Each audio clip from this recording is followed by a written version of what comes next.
Bonjour à tous. Voilà, je vous propose d'ouvrir la parole de Dieu sans plus tarder. Et nous allons faire deux lectures dans le Nouveau Testament, dans les lettres de Paul. Une première lecture dans Philippiens, au chapitre 3 et le verset 17. Philippiens 3, 17. On va vous laisser le temps de chercher dans votre Bible.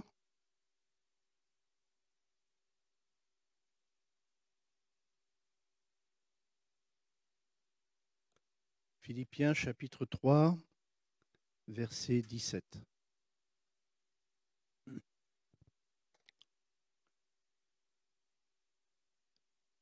Soyez tous mes imitateurs, frères, et portez les regards sur ceux qui marchent, selon le modèle que vous avez en nous. Car il en est plusieurs qui marchent en ennemis de la croix. Je vous en ai souvent parlé et j'en parle maintenant encore en pleurant. Et puis, on va aller dans 1 Timothée, première lettre de Paul à Timothée, chapitre 4 et au verset 12. 1 Timothée, chapitre 4 et verset 12. Que personne, dira Paul à Timothée, ne méprise ta jeunesse, mais sois un modèle pour les fidèles, en parole, en conduite, en amour, en foi, en pureté. Amen. On va arrêter là nos lectures ce matin. Pour se construire, un enfant n'a pas besoin que de nourriture. Si vous ne faites que nourrir un enfant, il dépérira certainement rapidement. Il a aussi besoin, il n'a pas simplement besoin aussi de tout ce qui est nécessaire uniquement à ses nécessités physiques, mais il a aussi besoin de modèles qui lui permettent de se construire intellectuellement, moralement et socialement. Dans l'Église de Jésus-Christ, certains parfois regrettent que telle ou telle personne qui était autrefois dans l'Église ou qui sont décédés ne soit plus là pour servir de référence aux autres. On dit « Ah, si un tel avait été là, ah, si un tel avait été là ». Et donc ces choses sont parfois entendues. Certains sont déçus de ne pas trouver, à leurs yeux, semble-t-il, de modèle dans l'Église d'aujourd'hui. Mais ces mêmes personnes, chrétiens, enfants de Dieu, négligent parfois d'être eux-mêmes des modèles. Être un modèle est peut-être plus contraignant et plus ingrat que de vouloir être en vue, que de vouloir être un leader, parce que ça c'est très à la mode aujourd'hui. Je ne dis pas qu'il ne faut pas des leaders, hein, voilà, mais souvent les vrais leaders ne savent même pas qu'ils sont des leaders, mais ils sont quand même des leaders. Voilà, hein, bon. Avoir un titre au sein de l'Église, mais être un modèle est pourtant l'attente que le Seigneur a à notre égard, et sur lequel l'apôtre Paul est revenu à de nombreuses reprises dans ses lettres, et nous allons un petit peu faire un parcours ce matin au travers de ces lettres. J'aimerais d'abord dire, on pourrait se dire, pourquoi chercher des modèles pour notre vie au sein du peuple de Dieu, au sein de l'Église?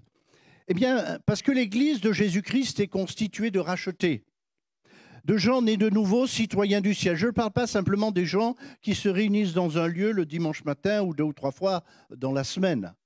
Je parle de l'Église de Jésus-Christ en tant que corps vivant de Jésus-Christ, en tant que communauté de rachetés, en tant que citoyens du ciel. Alors je ne sais pas si vous faites partie de cette cohorte encore ou pas, mais je vous invite à réfléchir un petit peu à la nouvelle naissance, au fait de peut-être passer par la repentance, passer par l'examen auquel nous invite la parole de Dieu, afin de devenir une nouvelle créature. C'est ça qui est important. Ce qui est important, c'est d'abord d'être une nouvelle créature.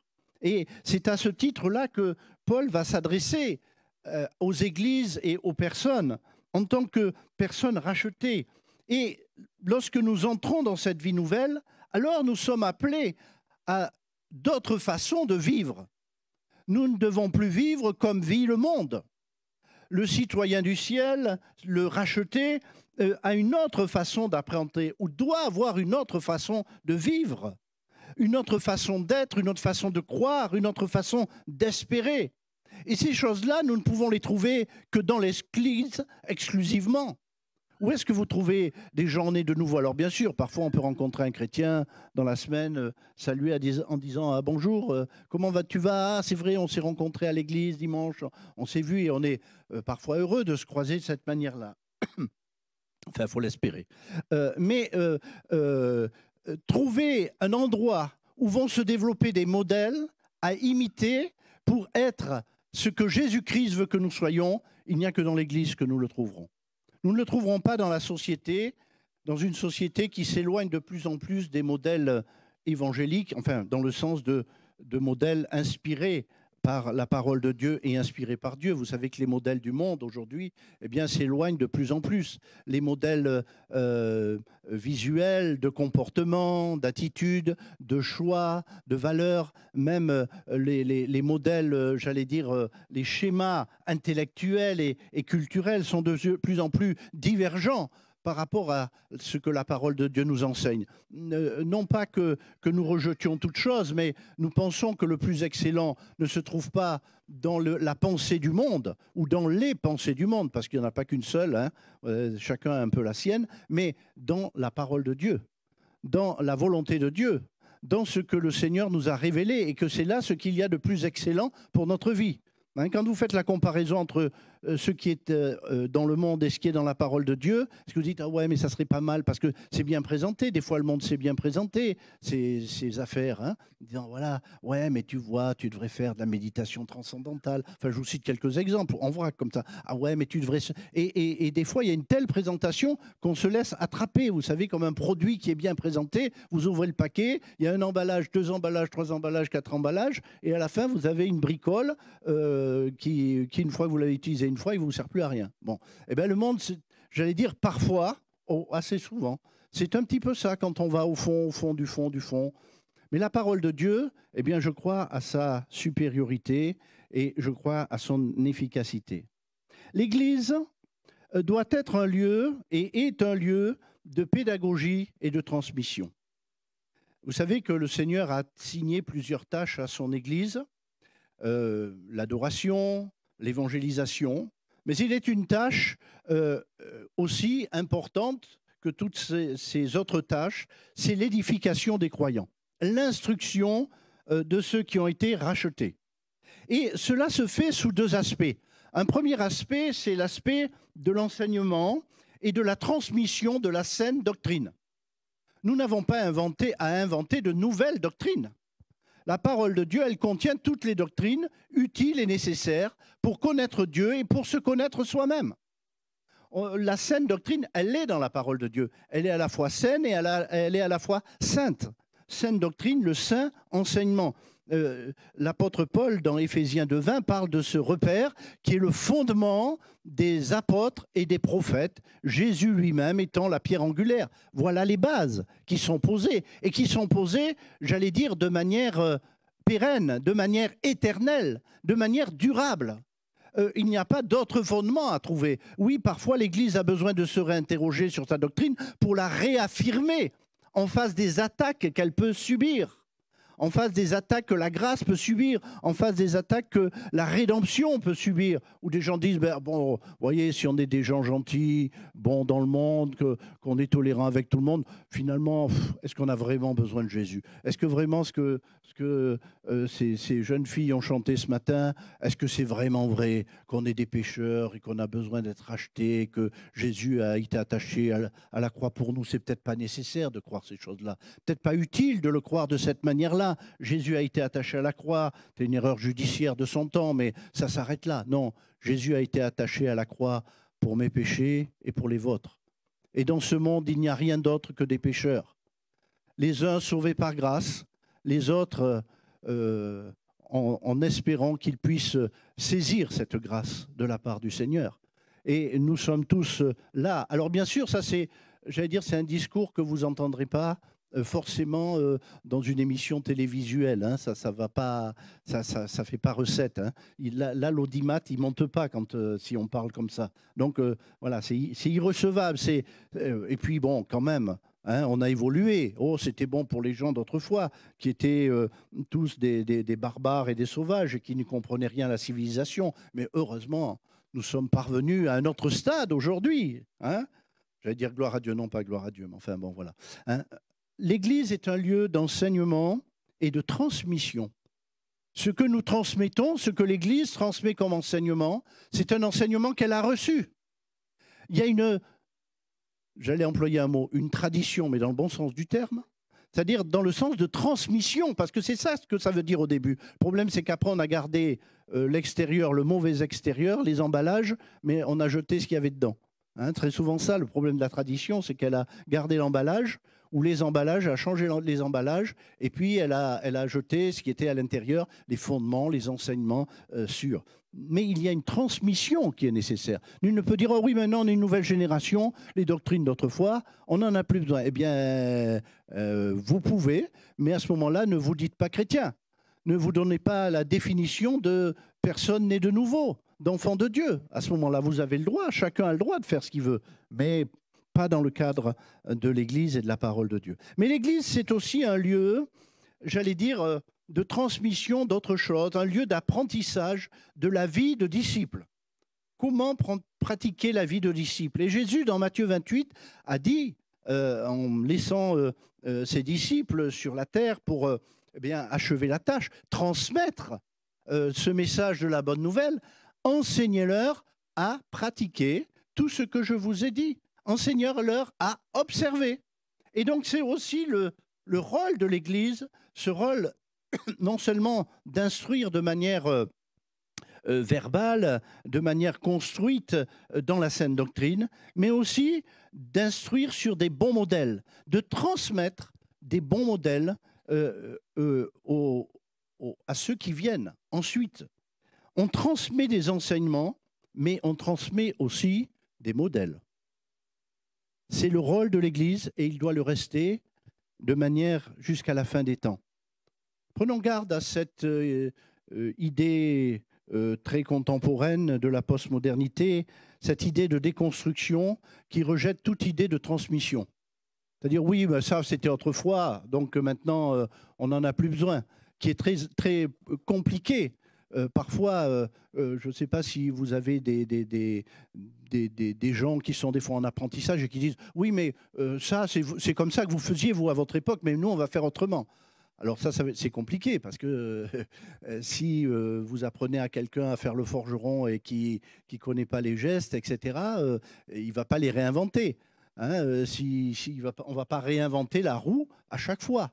Hein, on ne va pas réinventer les principes de la physique, on ne va pas réinventer ces choses-là. Il y a une transmission qui est nécessaire et qui justement permet d'aller plus vite. Si j'avais été obligé durant mes études de redécouvrir tout ce que les hommes ont découvert au niveau de la science depuis le Moyen-Âge, je vous dis que j'y serais encore. Mais heureusement, il y a des choses qui ont été découvertes, qui sont des acquis, on nous les enseigne, on nous les transmet. Et cela nous permet de nous bâtir. Il y a cette volonté aujourd'hui de rupture avec l'histoire, qui parfois laisse certains bien décontenancés, parce qu'une fois que vous avez cassé toute l'histoire, que vous l'avez réécrite, enfin vous avez essayé de la réécrire, qu'est-ce qu'il vous reste? Il ne vous reste plus rien. Il vous reste un champ de ruines. Hein, voilà. C'est très. Aujourd'hui, on ne dit plus la démolition, d'ailleurs, dans les bâtiments, on dit de la déconstruction. Et dans les voitures, on ne dit plus non plus on envoie la voiture à la casse, on envoie la voiture à la déconstruction. Hein, voilà. On déconstruit. Bon, tant que c'est les voitures et les immeubles, ce n'est pas bien grave et c'est parfois nécessaire pour aller plus loin. Mais quand c'est nos pensées, et en plus, quand c'est la parole de Dieu et les modèles de la parole de Dieu, alors nous sommes en grand risque d'être devant un champ de ruines. L'Église a une tâche de transmission de modèles. Je dirais ceci, c'est que le modèle précède l'imitation. Le modèle, il est avant celui qui imite le modèle. C'est avant. Il y a un ordre. Par exemple, Paul, qui se présente comme un modèle pour les églises, pour Timothée et Tite, Paul a connu et a expérimenté les choses de la vie et du service chrétien avant Timothée et Tite. De la même façon, les apôtres et les prophètes dont il est parlé à propos de fondements dans Éphésiens chapitre 2 nous ont précédés. Hein, les apôtres et les prophètes dont parle la Bible ne sont pas à venir, mais ils nous ont précédés. Le modèle parle d'une relation au passé qui a été éprouvée. Ce sont des modèles éprouvés. Le modèle de Jésus-Christ, le modèle de la vie chrétienne a été éprouvé. On ne peut pas prendre modèle sur l'avenir. Il n'a pas existé, donc il n'a pas été éprouvé. Et les gens qui disent oui, mais l'avenir, on fera ceci, on fera cela. Bon, d'abord, on ne sait pas trop ce qu'on fera dans l'avenir, hein, parce que voilà, il y a des choses, bien sûr, on peut avoir des projets, des perspectives, des idées, etc., etc. Si on avait écouté dans les années 1980 tout ce qu'on disait qui arriverait en l'an 2000 ou en l'an 2020, bon, je ne sais pas où on serait. Voilà, tout n'a pas existé. Puis des choses qu'on pensait qui n'existeraient pas ont existé. Donc, c'est très dur de maîtriser l'avenir. Hein, voilà. Soyons humbles devant ça. Mais être un modèle, voilà une proposition constructive pour le chrétien, pour l'enfant de Dieu. Paul, à plusieurs reprises dans ses lettres, va parler de cela. Nous savons que le modèle de Paul, c'était qui ? C'était Jésus-Christ. N'ayez pas peur de... Voilà, hein, c'était Christ. Il prenait son modèle sur Christ. Bien sûr, il avait aussi observé les autres apôtres qui étaient là, puisqu'il parle des apôtres et des prophètes. Et en parlant des apôtres, il ne parle pas de lui-même, bien que lui-même ait été apôtre. Mais il parle de ceux à qui le Seigneur a confié la mission de transmission, en premier. Paul, dans ses lettres, à son tour, a le souci, lui, d'être un modèle. Bien sûr, il parle que Jésus-Christ est le modèle à imiter. On sait que c'est le modèle suprême. Mais Paul endosse le fait que lui-même est un modèle. Il ne dit pas simplement « regardez Jésus ». Il dit « regardez Jésus », mais regardez Jésus aussi dans le modèle que je suis. Puisque moi aussi, dira-t-il, j'ai été saisi par Jésus-Christ. Il a été saisi par Jésus-Christ. Sa vie a été transformée. Il s'est mis à observer des pratiques nouvelles, une vie nouvelle, une autre façon d'être, une autre façon de penser, une autre façon de croire. Il a saisi cela. Et il se soucie lui-même d'être un modèle. Dans 2 Thessaloniciens 3,9, il a dit « Nous avons voulu vous offrir en nous-mêmes un modèle. » Un modèle. Il n'a pas dit « Nous avons voulu vous offrir en nous-mêmes un chef, un conducteur. » Hein, mais un modèle. Ce même souci, ce même intérêt se retrouve dans 1 Pierre, où Pierre donne un conseil aux responsables, aux bergers du troupeau. Hein, on comprend l'image. Hein. Ce n'est pas que ceux qui font la profession de berger avec les moutons dans les montagnes. Hein. C'est la responsabilité spirituelle qui peut être étendue justement dans l'Église de Jésus-Christ. Et il dit ceci: ne soyez pas comme dominants sur eux, mais comme étant les modèles du troupeau. Non pas comme dominants sur eux, mais comme étant les modèles du troupeau. Vous voyez que Pierre, il n'avait pas du tout l'intention d'être pape. Bon, ça c'est une petite parenthèse perso. Hein, voilà. Et il voulait simplement être un modèle. Et bien sûr, assumer ce que le Seigneur lui avait donné de faire dans la transmission. Dans Philippiens 3,17, où nous avons lu ce texte, certains croyants matures avaient embrassé le modèle qu'ils avaient trouvé en Paul. Ils avaient imité Paul. Et Paul encourage à son tour les croyants fragiles, les croyants qui vivaient dans certains problèmes, dans certaines difficultés de vie, difficultés de relations, à suivre le même chemin, à imiter ceux qui imitent. À imiter ceux qui imitent. On est là dans une transmission interne. On est là dans une transmission à l'intérieur de l'Église, qui se fait entre membres de l'Église, pas simplement des bergers ou du berger ou des bergers à l'ensemble du peuple de Dieu, mais du peuple de Dieu au peuple de Dieu. C'est-à-dire de ceux qui font partie de la communauté des croyants à la communauté des croyants. C'est-à-dire où chacun est dans sa responsabilité. On pourrait dire, oh oui, mais de toute façon, moi je ne suis pas ce pasteur, donc je peux me permettre ça. Le pasteur, lui, ne pourrait pas se le permettre. Hein? Si vous voyez le dimanche matin, bon, moi-même, bon, allez, je vois le pasteur Joël Aka qui est là. Si vous voyez le dimanche matin, le pasteur Joël Aka arriver en titubant, en mesurant la largeur des allées, c'est sûr que si vous avez un problème avec l'alcool, vous n'irez pas le voir. Parce que vous direz, ben, lui, il a aussi, alors comment je vais pouvoir, il va pouvoir m'aider. Comprenez? Ou avec d'autres choses, d'ailleurs. hein. Et à ce titre-là, eh bien, effectivement, on s'attend à ce que nos responsables puissent être des modèles. Attention, je vais tout de suite faire tomber le mythe du pasteur parfait, hein. Mais ça, bon, il est déjà pas mal tombé, donc voilà. Mais comprenez quand même la différence entre le besoin de progression et le fait d'être un modèle, hein. Le fait d'être un modèle. Euh, les, mais à l'intérieur de la communauté, il ne suffit pas de se dire oh ben moi je ne suis pas pasteur, donc je peux m'enivrer tous les samedis soirs et puis même un petit coup le dimanche matin avant de venir au culte, 4 ou 5 apéros, et voilà, hein. Alors peut-être que vous allez chanter plus fort, mais je ne suis pas sûr que vous chantiez les bons cantiques. Et oui, et puis se dire mais c'est pas moi, ça ne me concerne pas. Oh, ma vie est en désordre. Mais moi, je ne suis pas responsable. Moi, on ne m'a pas confié de tâches dans l'Église, donc ce n'est pas important. Pas comme ça. Le raisonnement de la parole de Dieu, il n'est pas là. Et le raisonnement de Paul, il n'est pas là. Quand il parle aux Philippiens, il dit regardez ceux qui imitent les bons modèles et faites comme eux. Ceux qui marchent selon le modèle que nous leur avons donné, marchez-vous de même. Faites de même. Vivez de même. Parce que marcher, ça veut dire vivre.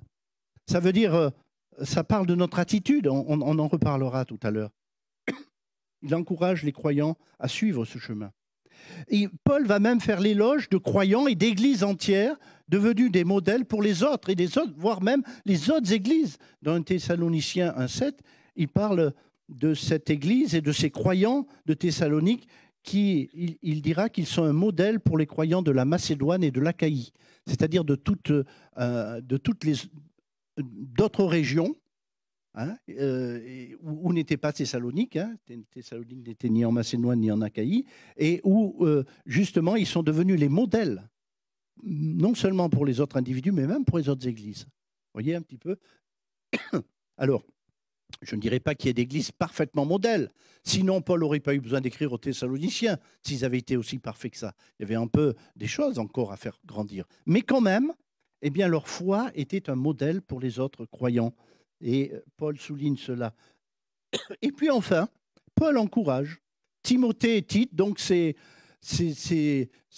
gens plus jeunes, en formation, on va dire, d'une certaine façon, mais déjà responsables, eh bien, à devenir un modèle, à être des modèles eux-mêmes. Et j'aimerais, je trouve très intéressant ce texte de Timothée parce qu'il va dire que personne ne méprise ta jeunesse. Alors vous allez dire, ouais, c'est pour ça, il ne faut pas mépriser les jeunes. Non, non. Ce n'est pas ce que dit Paul. Paul, il parle à Timothée et à la réaction de Timothée face au mépris. Alors bien sûr, il ne faut pas mépriser personne, hein, d'ailleurs, que ce soit des jeunes, les vieux, les jeunes, tout ça. D'ailleurs, dans la parole de Dieu, cette espèce de conflit de génération n'existe pas. Nulle part, il y a de traces de conflit de génération disant ça c'est les vieux, ça c'est les jeunes. Et dit au contraire, ensemble, ils se réjouiront. Voilà, hein, bon, donc c'est la chose. Alors, mais parfois, il peut arriver, d'ailleurs que l'on soit jeune ou vieux, que l'on ressente comme un mépris, un dédain. Vous allez dire, même au sein du peuple de Dieu? Oui, ça peut arriver. Bon, bref, je ne vais pas m'appesantir sur le sujet. Parce que ça peut arriver dans nos relations, eh bien, parfois on est considéré, très considéré, parfois même flatté au-delà de ce qui est raisonnable, et puis d'autres fois, eh bien, il peut y avoir du mépris, du dédain, du rejet, de l'oubli. Hein, voilà. Ce même terme est employé pour Jésus quand il est dit « Nous avons fait de lui aucun cas ». Dans l'Épître aux Hébreux, nous n'avons fait de lui aucun cas. C'est-à-dire nous l'avons méprisé. Jésus lui-même a été méprisé, voyez-vous. Mais ici, c'est intéressant parce que Paul nous apporte la réponse à avoir. Quelle est la réponse au mépris? Si vous écoutez les discours du monde qui nous entoure sans le repère et sans l'aide de Dieu, alors on va vous dire « indignez-vous ». Un bouquin qui était sorti, là, un philosophe là, hein, qui a écrit « indignez-vous ». Hein. En Espagne, il y avait les indignés. Hein. Je ne saurais pas le dire en espagnol, je vais vous éviter ça. Parfois, la réponse que nous pouvons avoir et les réponses que le monde nous propose, c'est « indignez-vous ». Il y a de l'injustice, il y a du mépris, indignez-vous. Pour d'autres, ils vont se replier plus dans la rancœur, la frustration, avec cette volonté de prendre le dessus. Oui. De s'imposer finalement sur ce qui les méprise, de s'imposer comme performeur, comme leader, comme challenger, et on rentre dans une logique de rivalité. Mais ici, Paul dit à Timothée que personne ne méprise ta jeunesse et monte pas sur l'estrade en disant « Je veux plus que vous me méprisiez, je veux plus, je vais vous montrer de quoi je suis capable. » Non. Timothée, sois un modèle pour les croyants. Sois un modèle pour tous. T'occupe pas si tu es jeune, si c'est vieux, si c'est ceci, si c'est cela. Sois un modèle. Plus exactement, ici, le verbe grec qui est employé, c'est un terme qui veut dire aussi devenir un modèle. Deviens un modèle. C'est-à-dire rentre dans ce processus-là. C'est cette réponse que Paul apporte face au mépris et au dédain. Deviens un modèle. T'occupe pas. Si on veut régler toutes les injustices du monde, mes amis, on y passera notre vie et on n'y arrivera certainement pas. Ça ne veut pas dire qu'il ne faut pas parfois citer, reconnaître certaines choses. Certainement. Mais pendant ce temps-là, est-ce qu'on n'est pas en train de donner des contre-modèles? C'est-à-dire de donner des modèles de gens qui, pour combattre l'injustice, finissent eux-mêmes par être aussi injustes que ceux qui sont injustes. Parce que très souvent, c'est ce qui arrive. On finit par balancer d'un côté à l'autre. On veut combattre la violence par la violence. Et on n'arrête plus, on ne s'en sort plus. Dans l'Église de Jésus-Christ, l'apôtre nous indique que nous devons tendre à être des modèles. Et je crois que c'est, j'allais dire, une bonne perspective que celle-là. Que c'est une bonne réponse au mépris, que c'est une bonne réponse aux rivalités, que celle qui consiste à dire « Seigneur, je veux regarder à toi, mais je veux aussi regarder dans l'Église, à ceux qui sont des modèles. » Parce que dans toute Église, il y a des gens qui sont des modèles. Peut-être un dans un domaine, peut-être l'autre dans un domaine. Peut-être un d'une façon, peut-être l'autre d'une autre façon. Peut-être pas celui qu'on entend le plus, celui ou celle que l'on voit le plus. Peut-être pas là, c'est peut-être pas là qui est le meilleur modèle. Attendez, hein, je ne veux pas dire que ceux qu'on voit et qu'on entend ne sont pas des modèles, c'est pas ça que je veux dire. Mais je veux dire que parfois, il y a des modèles silencieux qui font plus pour la foi et la vie que des modèles exposés, on pourrait dire comme cela. Peut-être plus cachés, plus secrets. Et pourtant, cette personne qui était dans cette assemblée, je ne parle pas d'ici, mais qui était dans cette assemblée, qui était pourtant si insignifiante, le jour où elle disparaît, on sent un grand vide. Parce qu'elle était quand même un modèle pour les uns et les autres.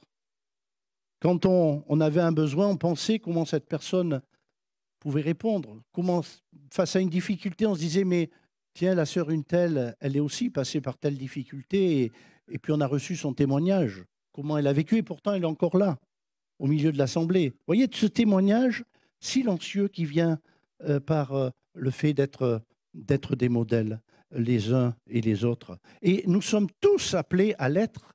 Ne disons pas, ah oui, mais ça c'était pour Timothée. Non, non. On voit que quand on croise les textes, que finalement, nous sommes tous concernés. Nous sommes tous concernés par cela. Alors, brièvement, parce que sinon on va passer beaucoup de temps, l'apôtre décrit à Timothée les domaines d'application, c'est-à-dire les marqueurs de ce modèle. On doit être un modèle en quoi, hein? Donc, premier domaine, en tenue vestimentaire. Ah non, c'est pas là. Bon, c'est pas là, c'était pas ce chapitre. Hein? Alors, bon, je vous dis pas de venir en guenille, hein, voilà. Surtout si vous avez des DVD. Mais non, l'apôtre va mettre un certain nombre de domaines qui sont essentiels dans le comportement. Vous allez le voir et le comprendre. Et il va commencer d'abord par des choses très visibles. Premièrement, je passe rapidement sur ces choses-là parce que chacun de ces domaines pourrait faire à lui seul et a déjà fait l'objet d'une étude, d'une prédication sur chacun de ces points-là. Soit un modèle en parole. Alors là, les paroles, si on voulait parler des paroles, il y aurait tellement de paroles à dire sur les paroles qu'on ne finirait pas d'en parler. Et que ça serait, voilà, l'objet, voilà, je crois même qu'une étude biblique sur 6 mois ne suffirait pas à épuiser le sujet. Hein, voilà, peut-être à épuiser les sujets, mais pas le sujet. Alors, on voit que ce modèle-là, il se trouve déjà en Jésus-Christ. les paroles de grâce qui sortaient de la bouche de Jésus ont étonné ses auditeurs. Vous pourrez lire ça dans Luc chapitre 4, verset 22. La parole de Dieu nous invite à avoir des paroles vraies, des paroles qui sont fiables, dignes de confiance. La forme de nos paroles est aussi un témoignage. Combien j'ai entendu de témoignages de gens qui ont dit « Quand Jésus est venu dans ma vie, j'ai changé de langage. » Les paroles grossières ont disparu. C'est vrai qu'il y a des gens qui ont été... Bon, ce n'est pas mon éducation, moi j'ai... voilà, paroles grossières ont été sanctionnées très tôt, donc c'était... Voilà, c'est pas trop... Mais il y a des gens, ils ne peuvent pas vous dire 2 mots sans dire un qui soit grossier. Des fois même inutile. Hein, ça rentre comme ça, là, comme dans le millefeuille. Hein, à chaque couche, vous en avez. Et des propos grossiers, et parfois très grossiers, et parfois même sans s'apercevoir de ce qu'on dit. Ça, parfois même parce que c'est une sorte d'habitude, de réflexe, comme ça, etc., etc. Et puis, il n'y a pas simplement les mots grossiers, mais il y a aussi un langage. Vous savez, aujourd'hui, on entend des gens qui ont un langage, j'allais dire, oui, on va dire impur, c'est-à-dire un langage où vous avez comment dire, des propos grivois, dans le mauvais sens du terme. Ça ne veut pas dire qu'on n'a pas le droit d'avoir de l'humour, c'est pas de ça que je veux dire. Mais vous avez des gens, vous savez très bien comment ça se passe au travail. Hein, voilà, les conversations. Avant, c'était surtout entre les messieurs. Maintenant, je crois qu'il y a 50-50. Hein, voilà. Donc, mais vous savez très bien. Où on a des propos légers sur des choses et une espèce d'impudeur sur les choses, etc. Ça, c'est un point sur cela. La forme de nos paroles est aussi un témoignage. Je pense qu'au milieu du lieu où nous vivons, les gens reconnaîtront en disant « Mais toi, tu ne parles pas comme les autres ». Puis quand il y a des blagues, allez, on va le dire, un peu sales et tout ça, on voit que ce n'est pas trop ta tasse de thé, hein, que tu t'éloignes. Alors peut-être que les gens, à un moment, vont vous bouder, vont vous tourner la tête en disant « Ouais, mais toi, tu n'es pas un rigolo, toi, tu es un peu austère ». Mais savez-vous qu'au jour où ils auront soucis, problèmes ou autre chose, c'est très probable qu'ils viennent plutôt vous voir que d'aller voir celui qui a un langage grossier et sous toutes sortes de formes.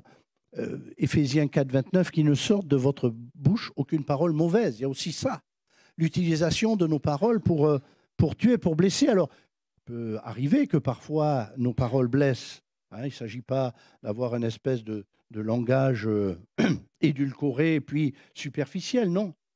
Mais le Proverbe 10, 11 nous dit « La bouche du juste est une source de bénédiction ».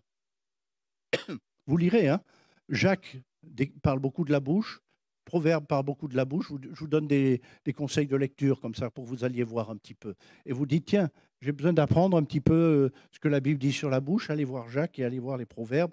Et puis, dans d'autres endroits aussi, Jésus lui-même en a beaucoup parlé. Il faut qu'il y ait aussi en parole cette adéquation entre le dire et le faire. Nous ne pouvons pas dire une chose et faire son contraire. Il y a des gens pour qui le mensonge est une habitude de vie. On dit une chose, mais comme disait quelqu'un, les paroles ou plutôt les promesses, en parlant des élections, n'engagent que ceux qui les croient, pas ceux qui les ont dites, vous voyez. Donc, non, nous devons être aussi en adéquation. Et ça, c'est quelque chose qui va être vu. Si vous dites des choses, dites peut-être moins de choses, mais ce que vous dites, tenez-les. Enfin voilà, un modèle en parole, le sujet peut être développé. En conduite, vous savez que là aussi, l'apôtre Paul parle de ce qui est visible. Je crois qu'être un chrétien, ça se voit. Pas parce que je porte un autocollant, hein, voilà. Quelqu'un qui a collé des autocollants là-bas vers Léognan en ce moment, des gros autocollants. Mais j'espère que la personne, elle a un vrai autocollant vivant, parce que sinon, ça ne va pas, quoi, voilà. Donc, un comportement visible dans nos relations. En conduite, quelle est notre conduite dans nos relations, dans nos attitudes, dans nos priorités, en disant là, voilà, ça c'est ma conduite. Paul met en avant ici les choses les plus extérieures et les plus visibles. Il est vrai que Dieu cherche des adorateurs en esprit, mais aussi, la suite dit, et en vérité. Et être un adorateur en vérité, Eh bien, oui, vous allez dire, c'est que je viens le dimanche matin, je prends ma voiture, je vais en culte. Oui, oui, mais ce n'est pas simplement ça. C'est quand? Est-ce que c'est marqué et en vérité le dimanche matin de 10 à 12? Non. Et en vérité, tous les jours, tout le temps, pas simplement le jour, mais aussi la nuit. Hein, tous les jours, toutes les nuits. Voilà, enfin bon, on comprend. Hein. Notre conduite, sachez-le, est vue dans le monde. Là où les gens nous condamnent comme étant des malfaiteurs, sans savoir d'ailleurs ce qui se passe. Vous savez, aujourd'hui, des fois les médias ils parlent des évangéliques comme une espèce d'extraterrestre qui est descendu sur Terre, qui arrivait de nulle part ailleurs, et des gens bizarres, mais on ne sait pas trop. Hein, mais qui sont de toute façon, parce qu'ils sont bizarres, ils sont nuisibles. Mais je crois que si notre témoignage est là, dans notre conduite, là où nous sommes, à l'université, au boulot, dans nos familles, les gens parleront, ils diront ouais, mais c'est comme ça, ouais, mais et puis au bout d'un moment, ils diront mais non, ce qu'on nous dit, c'est pas vrai. Moi, je connais des chrétiens dits évangéliques, mais c'est pas du tout ce qu'ils sont. C'est pas du tout ce qu'ils sont, c'est pas du tout ce qu'ils font. Et au contraire, je crois que si notre conduite est bonne, peut-être que parfois elle gênera ceux dont la conduite est un peu mauvaise. Mais finalement, à la fin, l'évangile gagnera. Oh, c'est pas tant qu'il faut que nous gagnions, mais que l'évangile gagne. En amour, sois un modèle en amour. L'amour, cet amour plus fort que les mots. Cet amour, on en a déjà parlé il n'y a pas longtemps, tel qu'il a été vu à la croix du Calvaire. Cet amour de Jésus-Christ, cet amour qui supplante toutes les formes d'amour que le monde peut nous proposer. Vous pourrez lire à ce propos 1 Corinthiens chapitre 13, cette déclinaison, on ne va pas trop s'attarder, ce standard de cet amour divin. Bien sûr, cet amour ne peut exister et être développé que dans la vie de quelqu'un qui est une nouvelle créature, né de nouveau. Parce que c'est celui qui est né de Dieu qui peut aimer comme Dieu a aimé. Sinon, vous ferez beaucoup d'efforts. Ça sera très dur et à la fin, vous serez déçus. Tout ce que je vous dis, tout ce que dit la parole de Dieu pour chercher à imiter les bons modèles dans la vie chrétienne, c'est quelque chose qui est infaisable si nous ne sommes pas des nouvelles créatures. Mais grâce soit rendue à Dieu, parce que son joug est doux et son fardeau léger. Et que ce qui est difficile, pour ceux qui n'ont pas connu la grâce de Dieu et l'amour de Jésus-Christ répandu dans leur cœur, devient plus aisé. Ça ne veut pas dire que c'est hyper facile, mais ça devient plus aisé, ça devient faisable pour ceux qui ont connu cet amour de Dieu. Alléluia. L'amour se voit, se prouve, s'imite. Il est ce refus de l'égoïsme. Il n'est pas de la démagogie, il est un vrai intérêt montré pour l'autre. Est-ce que nos attitudes, nos réactions sont le reflet de l'amour divin? Il y a ceux qui, parfois dans l'Église, disent « mais je ne vais pas trouver d'amour ». Mais si vous êtes des modèles, l'amour, c'est vous qui allez l'amener. Eh oui, au moins il y a celui-là. S'il n'y a qu'une seule personne dans l'Église qui amène de l'amour, il y en aura un petit peu. Mais si on en amène tous un petit morceau, hein, eh bien cet amour-là, il sera vu et il sera entendu. Du vrai amour va découler le pardon, la patience, le refus de l'amertume. Que voient les autres? Comment dire que l'on aime Dieu, que l'on ne voit pas, si l'on n'aime pas son frère que l'on voit, nous dit la première épître de Jean. Des exemples, des modèles en amour. En foi. Vous allez dire, mais la foi, oui, la foi, ça se voit. Les gens verront votre foi. Ceux qui nous entourent, nos enfants, et même dans l'Église, on va dire ça, c'est une personne de foi, non pas parce qu'elle fait une prière où elle prie plus fort que les autres. Je vous encourage tous à prier, hein. Ça, c'est pas ça, je ne suis pas en train de dire ça. Mais la foi dans le vécu, face aux situations, face à ce que nous sommes, face aux défis, face à la parole de Dieu. C'est ça, la foi mise en œuvre. Et vous savez, très souvent, la foi se voit dans les moments les plus difficiles de notre vie. C'est là qu'on voit la qualité de la foi. Le test de notre foi. Jacques parle de ce test de la foi. La foi qui est testée. Et des moments dans nos vies, dans les moments difficiles, c'est là où on voit la foi. Si on a une foi d'opérette, excusez l'expression, hein, je veux blesser personne, elle va voler en éclats. Ah, j'ai la foi, et puis tout d'un coup, les gens ils sont complètement désespérés parce qu'en fait, ils avaient une foi simplement formelle. Mais la foi authentique, C'est celle qui, au contraire, dans l'épreuve, s'affirme, s'affine, se fortifie, grandit encore malgré ce qui semble être une opposition en foi. Et je vais rapidement terminer sur la foi et puis en pureté. Alors on pourrait dire, oui, ça s'adresse surtout à Timothée, c'était un jeune homme, et donc il a besoin effectivement de veiller quant aux passions de la jeunesse. Hein. Ici, le terme pureté est en relation avec le terme de sainteté, mais vous êtes comme moi, vous avez réalisé que le problème de la pureté n'est pas simplement un problème qui concerne les jeunes. C'est aussi un problème qui concerne toutes les générations, hommes ou femmes. Nous pouvons être tentés. Vous savez, on est dans un monde aujourd'hui où la pureté est ridiculisée. On juge ça comme une valeur obsolète, comme un truc de puritain. D'ailleurs, on ne sait même pas parfois ce que c'est que les puritains, mais on en parle comme ça, légèrement, comme quelque chose qui est complètement dépassé. Mais aujourd'hui, on est dans une autre civilisation. On est dans une civilisation où on peut expérimenter toutes choses. Il n'y a rien d'impur, il n'y a rien de mal.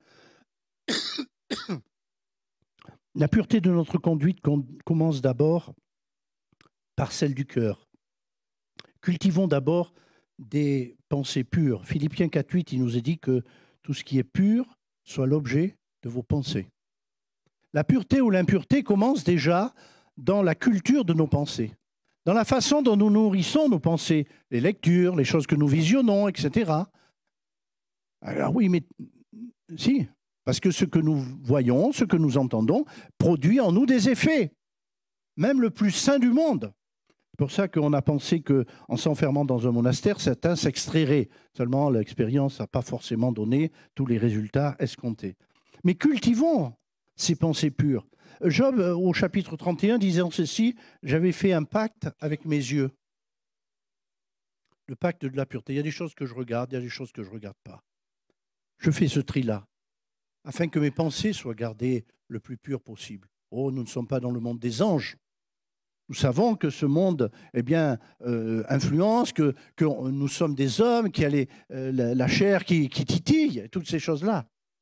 Mais est-ce que la pureté fait encore partie des choses qui font partie de l'Évangile? Oui.